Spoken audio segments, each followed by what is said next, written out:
कितामपुरा नाम का एक गांव था जहां पर आदित्य पकौड़ा बेचा करता था। बारिश का समय था और सब बारिश में आदित्य की दुकान में पकौड़ा खाने के लिए आया करते थे। एक दिन काफी जोर से कितामपुरा में बारिश आने लगी और तभी एक आदमी आदित्य के पास आता है। आदित्य, जल्दी दुकान बंद करो और निकलो, गांव में बाढ़ आने वाली है। क्या सच में? हाँ भाई, सच में, जल्दी निकलो। आदित्य अपनी दुकान बंद करके गांव से बाहर चला जाता है और गांव में तेज बारिश के कारण बाढ़ आ जाती है। सिर्फ मनोज के खेत को छोड़कर सारे गांव वालों के खेत खलिहान उजड़ चुके थे। गांव में भूखमरी का समय आ चुका था। अब हम क्या खाएंगे? पूरे गांव के खेतों को तो बाढ़ उजाड़ कर ले गई। कोई बात नहीं, आप सब मुझसे अपने खाने के लिए सब्जियां खरीद सकते हैं। सिर्फ मेरे खेत को ही इस बाढ़ में कुछ नहीं हुआ। आदित्य अपनी पकौड़े की दुकान को एक बार फिर गांव में खोल लेता है, मगर उसके पास पकौड़े बनाने की सामग्री नहीं होती, तो वो मनोज सब्जी वाले से सब्जी खरीदने जाता है। अरे मनोज भाई, 3 किलो प्याज देना। और कितना भाव हो गया प्याज का? 70 रुपए किलो प्याज का भाव चल रहा है भाई। क्या 70 रुपए? वो भी 1 किलो के? मनोज भाई, ये गलत है। आपको पता है कि गांव की स्थिति क्या चल रही है। लोगों के पास खाने के लिए खाना तक नहीं है और उनके खेत भी तहस नहस हो चुके हैं। उनके कमाने का स्रोत ही खेती है। इस समय लोगों की मदद की जगह आप लोगों को लूटने में लगे हैं। अरे आदित्य, तुम अपना पेट भरो ना। तुम्हारे आगे पीछे तो कोई है नहीं, तो तुम्हें इतना दूसरों के बारे में क्यों सोच रहे हो? गलत है, बहुत गलत है ये मनोज। आदित्य लोगों के उजड़े हुए खेतों को देखता है और कहता है, एक समय था जब ये सब लोगों की रोजी रोटी का जरिया हुआ करता था, मगर ये सब कुछ बंजर सा लग रहा है। एक दिन इनकी सालों की मेहनत को डुबा ले गया। गांव में भुखमरी छाई है, लोग बीमार हो रहे हैं और मैं हमेशा की तरह आज भी कुछ नहीं कर पा रहा। मैं किसी काम का नहीं हूँ। आदित्य गांव की स्थिति को लेकर उदास था। तभी उस उजड़े खेत पर एक मनुष्य चमत्कारी रूप से आ जाता है।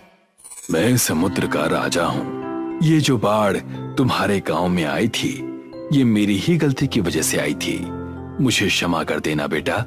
जब बारिश हद से ज्यादा आने लगी तो मैं अपने समुद्र की सीमा को अपने संतुलन में नहीं रख पाया, जिस वजह से इस गांव में बाढ़ आ गई। आज गांव में लोगों के पास खाने के लिए कुछ भी नहीं है और मैं उनके लिए कुछ भी नहीं कर पा रहा। मैं अपनी गलतियों को सुधारना चाहता हूँ। बताओ, तुम इन गांव वालों की मदद क्यों करना चाहते हो? मैं अपना जीवन अकेले जीता रहा हूँ। इन गांव वालों को छोड़कर मेरा और कोई नहीं है। ये गांव वाले ही मेरा परिवार हैं। मैं जानता हूँ आदित्य, तुम पकौड़े बेचा करते थे ना। आदित्य, मैं जो वस्तुएं तुम्हें दे रहा हूँ, इनसे गांव वालों की मदद करना जब तक उनके खेत फिर से खिलखिला ना उठे। समुद्र लोक के राजा हाथ आगे करते हैं और उनके हाथ में एक कढ़ाई आ जाती है और राजा वो कढ़ाई आदित्य को दे देते हैं। इस कढ़ाई का मैं क्या करूं महाराज? पकौड़े बनाने के लिए प्याज और तेल की भी जरूरत है, वरना मैं पकौड़े बेचकर गांव वालों की मदद कैसे करूंगा? ये कोई ऐसी वैसी कढ़ाई नहीं है। इसमें तुम्हें तेल की आवश्यकता नहीं पड़ेगी। इसमें तुम पानी डाल देना और किसी सब्जी की जरूरत नहीं पड़ेगी। बाढ़ में आए हुए पत्थर को इस कढ़ाई में डाल देना, वो पकौड़े बन जाएंगे। आदित्य कढ़ाई को लेकर अपने घर चला जाता है और कढ़ाई में पानी डालता है और फिर उसके अंदर पत्थर डालता है। पत्थर थोड़ी देर बाद पकौड़े में बदल जाते हैं। ये तो सच में पकौड़े में बदल गए।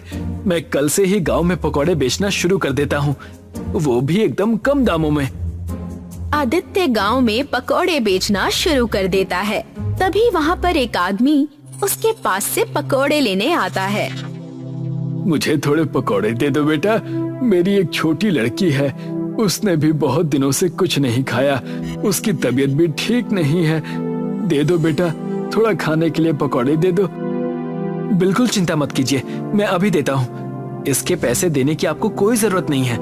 आप बस अपना और अपनी बेटी का ध्यान रखिए। और ये लीजिए, एक प्लेट अभी यहीं खा लीजिए। जैसे ही वो आदमी उन पकौड़ों को खाता है तो मानो जैसे उसमें एक नई जान सी आ गई हो। खाते ही वो एकदम तंदुरुस्त हो जाता है। ये तो चमत्कारी पकौड़े हैं। इसे खाते ही मेरी पीठ का दर्द गायब हो गया और मैं तंदुरुस्त महसूस कर रहा हूँ। ये जादुई पकौड़े हैं। इसे मैंने पत्थर से बनाए हैं। इसे खाकर लोगों की बीमारी भी ठीक हो जाती है। आदित्य उस आदमी को सारी बातें बताता है और धीरे धीरे करके सब आदित्य के पकोड़े की दुकान पर आना शुरू कर देते हैं। जो कोई बीमार था वो सारे लोग पकोड़े खाकर ठीक होने लग गए थे। ये पकोड़े तो बहुत ही स्वादिष्ट हैं। जितना खाओ उतना ही कम लगता है, मन भरता ही नहीं है। हाँ, सही कह रही हो। और तो और इन पकौड़ों ने मेरी बेटी की तबीयत भी ठीक की है। मैं आदित्य का बहुत आभारी हूँ। ऐसे मुश्किल वक्त में उसने हम गांव वालों का बहुत साथ दिया है। गांव में हर जगह सिर्फ आदित्य के जादुई पकोड़े की ही चर्चा हो रही थी। ये सब देखकर मनोज को बिल्कुल अच्छा नहीं लगता है। अब इन लोगों को क्या हो गया है? कोई मुझसे सब्जियां खरीदता ही नहीं है। सब ये आदित्य के उन पकोड़ों के कारण हुआ है। सोचा था कि नया मकान और बंगला खरीदूंगा, मगर उन पकोड़ों ने मेरे सपने तोड़ दिए। मुझे कुछ ना कुछ तो करना ही पड़ेगा। मनोज मन ही मन कुछ योजना बनाने लगता है। तभी उसके पास गांव के प्रधान आते हैं। अभी तो सब्जियां कम दामों में बेचना शुरू कर दो मनोज, नहीं तो तुम्हारी नई दुकान डूब जाएगी और कभी बाहर नहीं आ पाएगी और तुम कभी संभल नहीं पाओगे। गांव की स्थिति वक्त के साथ ठीक होती जा रही है। भूखमरी भी आदित्य ने खत्म कर दी है। आप सही कह रहे हैं प्रधान जी, मगर ये जादुई पकौड़े आदित्य बनाता कैसे है? उसे समुद्र के राजा ने एक कढ़ाई दी थी जिसमें पत्थर डालने के बाद वो पकौड़े में बदल जाते हैं। और तो और उसमें तेल डालने की जरूरत भी नहीं पड़ती। मैं तो सोच रहा हूँ कि गांव वालों की सहमति से इस गांव का नाम पकौड़ा गांव रख दूं। आखिर हमें पकौड़ों ने ही तो जिंदा रखा है। ये कहकर वहाँ से निकल जाते हैं। जब आदित्य अपनी दुकान बंद करने जा रहा होता है तभी वहाँ पर मनोज आता है। आदित्य, मैंने अभी देखा कि समुद्र के किनारे कोई बच्चा फंसा हुआ है। मुझे तैरना नहीं आता, मगर शायद तुम उसे बचा लो। क्या? ठीक है, मैं अभी जाता हूँ। आदित्य तुरंत समंदर की तरफ भागता है और मनोज अपने आप से कहता है, ये तो सच में बेवकूफ बन गया। अब मैं इसकी दुकान से वो कढ़ाई चुरा लूंगा। फिर कौन बनाता है जादुई पकौड़े, मैं भी देखता हूँ। मनोज कढ़ाई सिर पर रखकर जाने लगता है। तभी एक बड़ी रोशनी उसे दिखाई देती है और उसके सिर से वो कढ़ाई नीचे गिर जाती है। ये कैसी रोशनी है? तभी वहाँ पर समंदर के राजा आ जाते हैं। अपने आप को संभालो और देखो, मैं तुम्हें जो दिखा रहा हूँ। एक बच्चा था जो किटामपुरा का ही रहने वाला था। वो दिन रात लोगों की मदद करने में ही लगा रहता था। माँ जी, लाइए, मैं आपका ये भार उठा लेता हूँ। वो उस बुढ़िया की मदद करता है। उसका भारी सामान उसके घर तक पहुँचा देता है। उसके पास खाने के लिए खाना तक नहीं है। कई कई दिनों तक वो सिर्फ समुद्र के तट पर रहता है, बिना कुछ खाए पिए। जब कोई बात करने के लिए नहीं होता है तो वो कुत्तों के साथ बातें करता है, मगर वो बच्चा हमेशा मुस्कुराता रहता है। आज तो बहुत सारा खाना मुझे मिल गया, मगर मैं अकेला खाकर अपना पेट क्यों भरूं? चलो मैं अपने दोस्तों के साथ अपना खाना बांट लेता हूँ। तेज बारिश में उसके सिर पर छत भी नहीं हुआ करती थी, मगर मैंने उसे टूटते हुए नहीं देखा। और जब किसी गांव वाले की मदद करने की बात आई तब मैंने कभी उसे इनकार करते नहीं देखा।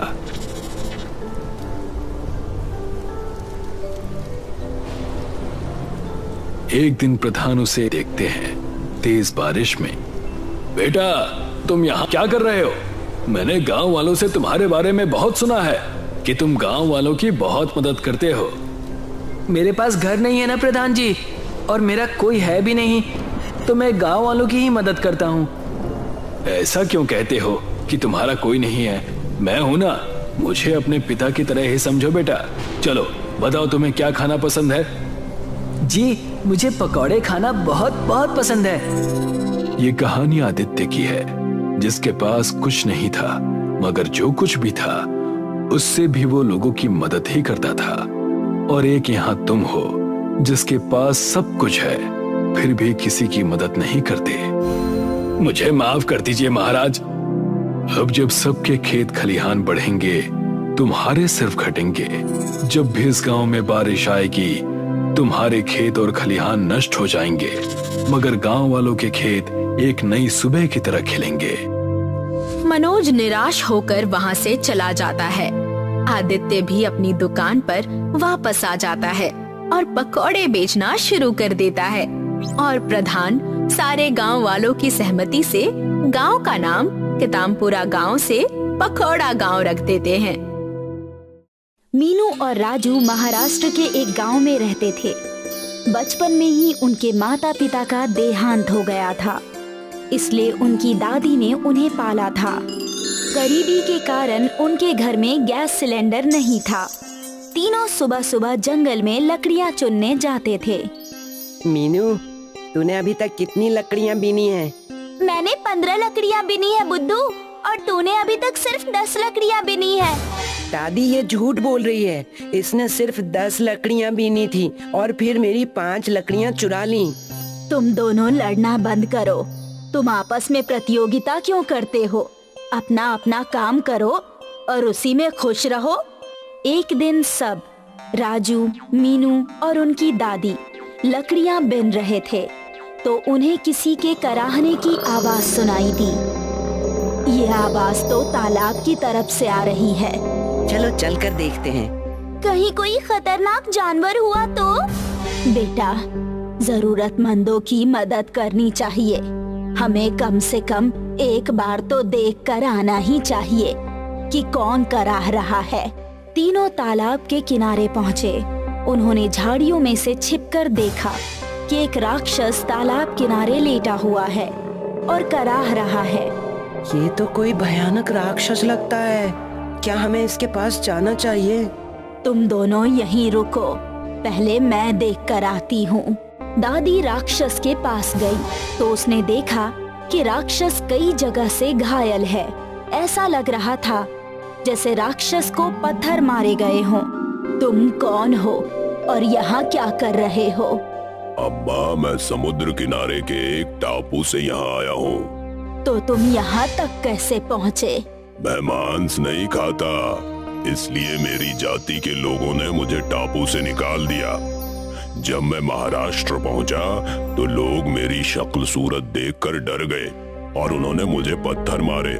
मैं भागता भागता यहाँ तक आ पहुंचा हूँ। राजू और मीनू, झाड़ियों से निकल आओ, ये बुरा राक्षस नहीं है। राजू, मीनू और दादी ने मिलकर राक्षस के घाव धोए और खाने को फल दिए। ये फल हमने इस जंगल से ही तोड़े हैं। तुम ढूंढोगे तो तुम्हें यहाँ आम, जामुन और अमरूद के पेड़ मिल जाएंगे। अब दादी, राजू और मीनू जब भी लकड़ियाँ इकट्ठी करने जाते थे, राक्षस से मिलकर आते। लेकिन एक दिन एक सरकारी अधिकारी ने तीनों को रोक लिया। सुनो तुम तीनों, आज के बाद जंगल में मत आना। सरकार ने जंगल के पेड़ों की कटाई पर रोक लगा दी है। आप गलत समझ रहे हैं। हम कोई पेड़ नहीं काटते, सिर्फ जमीन पर गिरी हुई लकड़ियों को ही बीनते हैं। बुढ़िया, ज्यादा दिमाग ना चला। एक बार मना कर दिया तो कर दिया।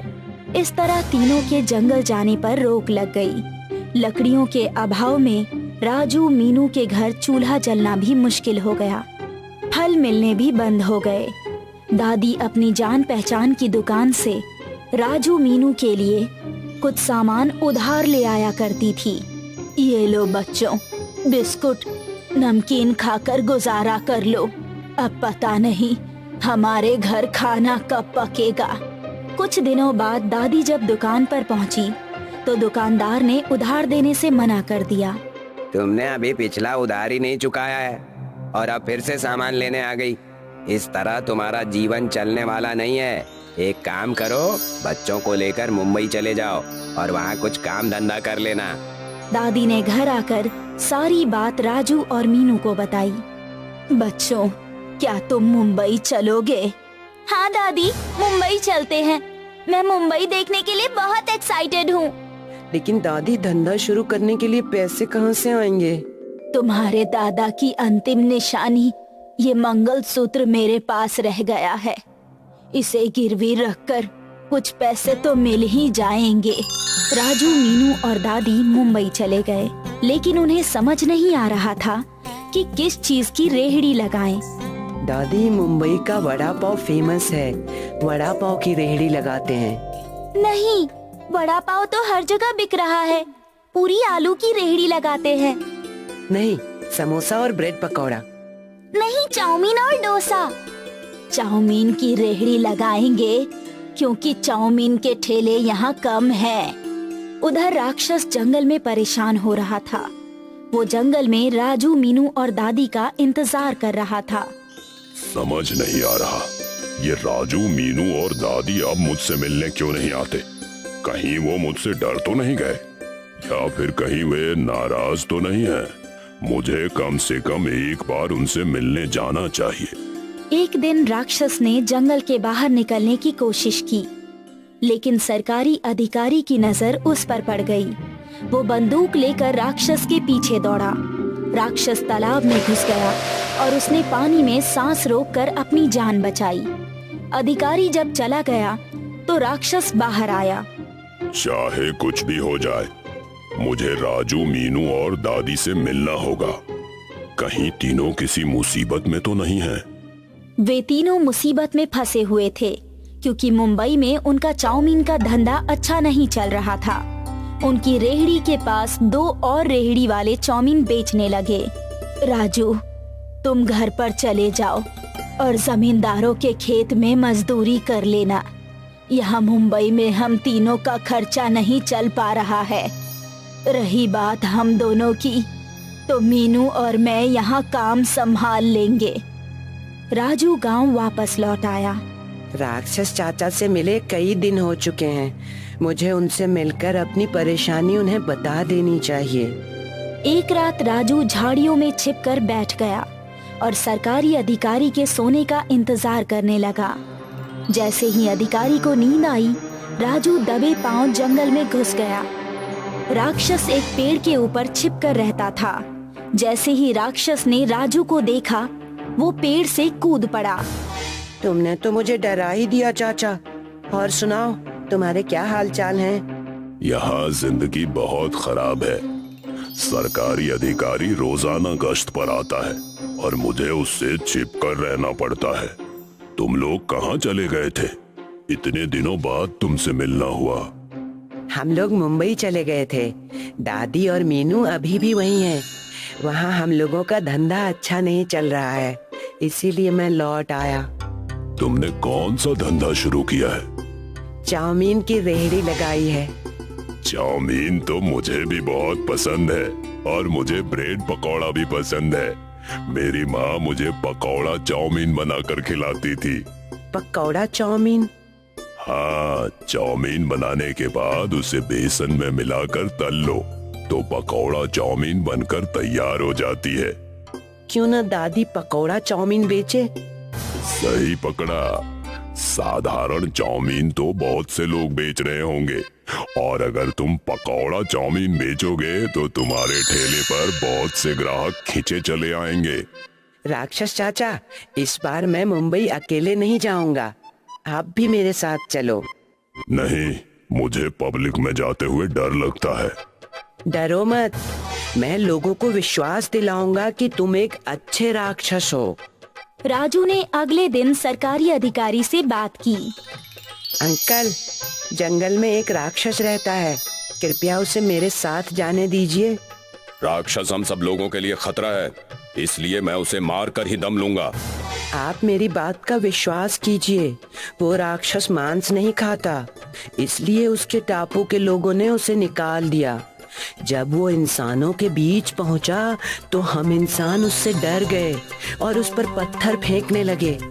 लगता है राक्षस के साथ बहुत अन्याय हुआ है। ठीक है, तुम राक्षस को ले जा सकते हो। इस तरह राजू ने राक्षस को जंगल से बाहर निकाला। सारे गांव वाले राजू को राक्षस के साथ देखकर दंग रह गए। राजू राक्षस को मुंबई ले आया और उसने राक्षस को रेहड़ी पर खड़ा कर दिया। अब रेहड़ी पर बहुत से लोग आने लगे। वे राक्षस का दर्शन करते और पकौड़ा चाउमीन खाते। इस तरह राजू, मीनू और दादी के पास से पैसों की कमी दूर हो गई और वे खुशहाल जीवन बिताने लगे। अगर उन तीनों ने राक्षस की मदद न की होती तो आज वे राक्षस के दम पर पैसे नहीं कमा पाते। तभी तो कहते हैं, अच्छे कर्मों का अच्छा फल अवश्य मिलता है।